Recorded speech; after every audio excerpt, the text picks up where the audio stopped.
অনূর্ধ্ব-20 নারী সাফজয়ী 23 সদস্যের দলই খেলবে এশিয়ান কাপ বাছে। অপরিবর্তিত দল নিয়ে শনিবার লাওস মিশনে যাচ্ছে লাল সবুজ। কঠিন গ্রুপে পড়লেও আশাবাদী অধিনায়ক আফিদা আর শিশুদের সামর্থ্যে আস্থা রাখছেন কোচ পিটার বাটলার। সম্প্রতি সাফের শিরোপা জিতেছে অনূর্ধ্ব-20 নারী দল। এবার এশিয়ান কাপ বাছাইয়ের চ্যালেঞ্জ।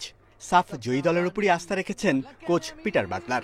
আফিদার নেতৃত্বে অপরিবর্তিত দল নিয়েই যাবে লাওস মিশনে।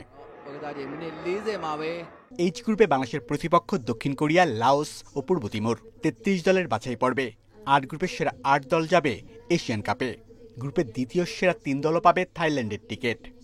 আর আমাদের টিমের বন্ডিং এখন আলহামদুলিল্লাহ অনেক ভালো, কারণ সাফে আমাদের 23 জন প্লেয়ার সবাই গেম টাইম পেয়েছে। তো সবার মধ্যে একটা আত্মবিশ্বাস আছে যে আমরা এফসিতে গিয়ে ভালো কিছু করব। দক্ষিণ কোরিয়া এই অঞ্চলের সেরা দল, নিঃসন্দেহে তারা এগিয়ে ও অনেক ভালো দল। আমাদের প্রথম ম্যাচ লাওসের সঙ্গে, সেটা সবচেয়ে গুরুত্বপূর্ণ। ওই ম্যাচ জিতে আমরা এগিয়ে থাকতে চাই। এফসি অনূর্ধ্ব-16 নারী টুর্নামেন্টে দুবার মূল পর্বে খেলেছে বাংলাদেশ। অনূর্ধ্ব-20 আসরে সেই কীর্তি নেই। অনূর্ধ্ব-19 বাছাইয়েও অতীত অভিজ্ঞতা সুখকর নয়।